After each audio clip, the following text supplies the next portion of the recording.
네, 앞서 전해드린 인천 집단 폭행처럼 최근 옥상에서 사건, 사고가 끊이지 않고 있습니다. 현행 규정에 따르면 5층 이상의 건물은 화재에 대비해서 옥상 문이 항상 열려 있어야 합니다. 하지만 범죄 장소로 이용되거나 투신 사고가 있을 가능성을 우려해서 문을 잠가둔 곳도 많습니다.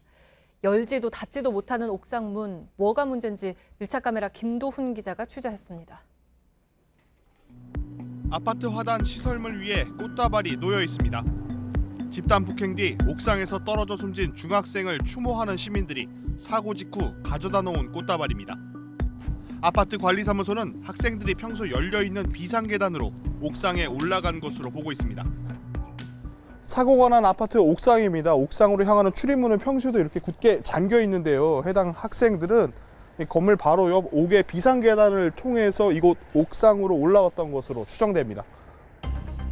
옥상에서 물건을 던져 행인이 다치거나 범죄, 투신 사고 등 건물 옥상 관련 사건 사고는 끊이지 않습니다.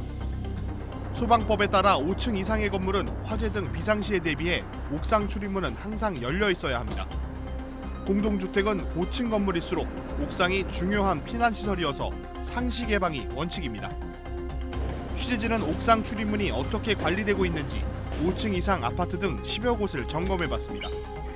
상시 개방 원칙을 지키는 곳은 한두 곳뿐이었고 대부분 옥상문을 잠가두고 있습니다.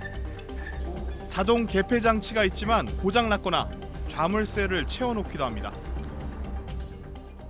인근의 또 다른 아파트 옥상 출입문입니다. 들어가는 입구는 이렇게 자물쇠로 굳게 잠겨 있는데요. 자세히 살펴봤더니 누군가 이 도구로 이 문을 강제로 열려고 했던 흔적이 그대로 남아 있습니다.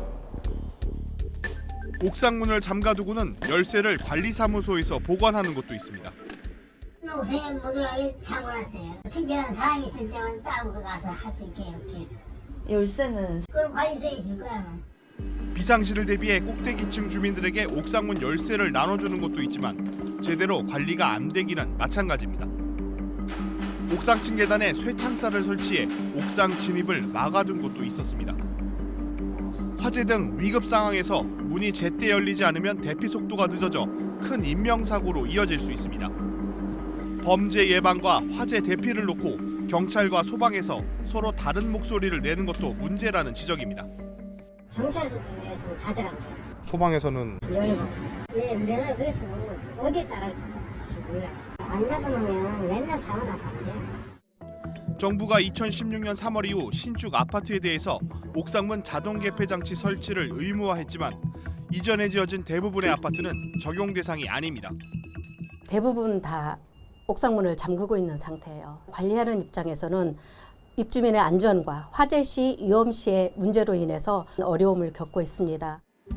옥상문 개폐 문제를 놓고 주민들 사이 의견도 엇갈립니다. 애들이 올라가서 그렇게 안 좋은 일이 있으니까 닫아놔야 되는데 만약에 비상시에는 옥상 올라가야 되니까 그걸 어떻게 답을 어떻게 할 수가 없네. 주민들 협의로 자동 개폐기 장치를 다는 곳도 있지만 대부분 비용 부담 등을 이유로 설치율은 저조합니다. 옥상문을 잠근 게 적발되면 과태료 200만 원 처분 대상이지만 정작 관리 감독도 이루어지지 않고 있습니다. 옥상을 이제 잠가놨느냐 아니면 열어놨느냐 이런 거를 다 확인하기 위해서 별도로 한 건 없습니다. 비상시를 위해서 이 문은 규정상 열어둬야 합니다. 하지만 상당수 아파트는 잠가둡니다. 범죄 예방이냐 화재 대피냐 법과 현실 사이 간극을 메울 수 있는 실질적인 제도 손질이 필요해 보입니다. 밀착카메라 김도훈입니다.